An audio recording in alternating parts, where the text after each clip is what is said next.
John, balik lagi di channel Motorpolitan. Kita bahas semua hal yang ada di jalanan metropolitan. Di sini, lo bakalan dapet semua informasi yang ada di jalan raya, lalu lintas, pokoknya semua tentang berkendara. Bikin lo yang awam jadi makin paham, John. Oke, jangan lupa buat like, komen, dan share video ini ke temen-temen tongkrongan lo. Yang paling penting, lo harus subscribe dan pencet tombol notification-nya ya, John. Supaya lo nggak ketinggalan video-video terbaru dari channel Motorpolitan. John, emang paling sedep sore-sore naik Vespa keliling kota sama si doi kayak lagu Naif di intro tadi. Jalan-jalan ke tempat cihuy di dalam kota, di atas motor, dipeluk mesra sama si doi. Cerot. Tapi gimana kalau ternyata kotanya kagak asoy buat jalan-jalan? Amsyong entum meh. Emang apa sih sebenarnya yang ngebuat suatu kota itu enak dan nyaman untuk ditinggali? Atau minimal buat jalan-jalan skuy deh. Faktor yang penting banget yang menentukan kota lo jalan-jalan able itu namanya tata ruang perkotaan.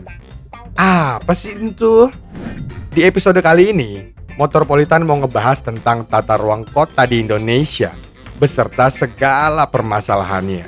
Yuk, cekicrot! Menurut Kamus Besar Bahasa Indonesia atau KBBI, tata kota adalah pola tata perencanaan yang terorganisasi untuk sebuah kota dalam membangun, misalnya jalan, taman, tempat usaha, dan tempat tinggal. Agar kota itu tampak apik, nyaman, indah, berlingkungan sehat, dan terarah perluasannya pada masa depan. Jadi, kalau tata ruang sebuah kota itu benar dan terarah, otomatis kota tersebut akan layak dan nyaman untuk ditinggali. Tapi, pada kenyataannya, semua tidak semudah itu, Ferguson. Banyak kendala dan permasalahan yang dihadapi saat menentukan perencanaan tata ruang kota di negara tercinta kita ini. Masalah yang timbul saat tata ruang kota kurang baik bisa bermacam-macam. Contohnya di ibu kota kita ini, salah satunya yang sangat krusial adalah banjir dan kemacetan. Tata ruang kota juga berperan penting akan kesejahteraan rakyat. Emang serut itu ya perencanaan tata ruang kota di negara kita ini? Nah, semua hal besar dan masif pasti akan punya kendala dan masalah yang besar juga. Ini dia beberapa masalah dan kendala tentang tata ruang kota di Indonesia. Pertama, inkonsistensi kebijakan. Berbagai masalah perkotaan timbul akibat perencanaan tata ruang kota yang tidak jelas, serta inkonsistensi pembuat kebijakan dalam melaksanakan perencanaan pembangunan. Padahal pemerintah atau Pemda telah membuat berbagai peraturan tertulis maupun himbauan kepada masyarakat tentang aturan-aturan mengenai lingkungan dalam hidup bermasyarakat. Salah satunya adalah tentang tata ruang wilayah perkotaan. Tetapi kebijakan atau kesepakatan bersama tidak akan berguna jika tidak diimbangi dengan konsistensi pelaksanaan secara berkelanjutan oleh para pelaku yang seharusnya bisa membawa perubahan jika melaksanakan perannya dengan maksimal. Konsistensi dalam melaksanakan aturan yang ada pun sangat lemah. Misalnya, seluruh pemerintah, baik pusat dan daerah, akan strict dengan peraturan apabila berhadapan dengan pemodal yang lemah. Tetapi sebaliknya, jika berhadapan dengan pemodal yang besar atau pejabat tinggi pemerintah, langsung melempem. Seperti contoh kasus yang terjadi, tiba-tiba kawasan hijau dijadikan mall atau perumahan real estate dan apartemen. Kedua, tidak punya perencanaan terintegrasi. Indonesia tidak punya perencanaan terintegrasi sehingga berbagai macam persoalan muncul berkaitan dengan pembangunan kota. Pemerintah kurang memiliki kemampuan mengantisipasi persoalan-persoalan di masa yang akan datang.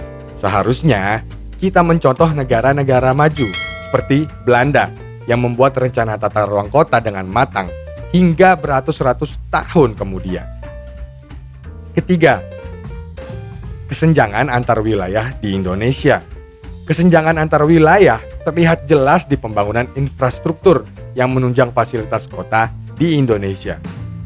Semua ini masih terkonsentrasi di wilayah Jawa, Bali, dan Sumatera. Kondisi ini menjadi penyebab tingginya kesenjangan antar wilayah di Indonesia Barat dan Timur. Kesenjangan wilayah di Indonesia juga terjadi antara daerah pedesaan dan perkotaan. Keempat, kesadaran masyarakat yang kurang. Selain itu, jika dari manusianya sendiri saja kurang kesadaran akan pentingnya perencanaan tata ruang kota dan bertindak tanpa perencanaan atau tanpa pikir panjang, melakukan hal-hal yang dapat mengganggu stabilitas kehidupan dan lingkungan sekitarnya, otomatis kagak romantis dah romansa kehidupan urban, John. Kira-kira itu doi beberapa kendala dan masalah yang dihadapi dalam perencanaan dan pembangunan tata ruang kota di Indonesia yang bisa Motorpolitan rangkum di episode ini.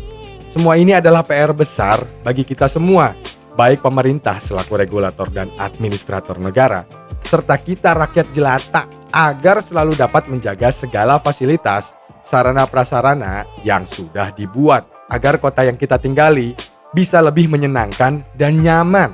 Semoga ke depannya pembangunan tata ruang kota di Indonesia bisa menjadi lebih baik lagi. Oke lah kalau begitu. Sampai sini dulu Motorpolitan episode ini.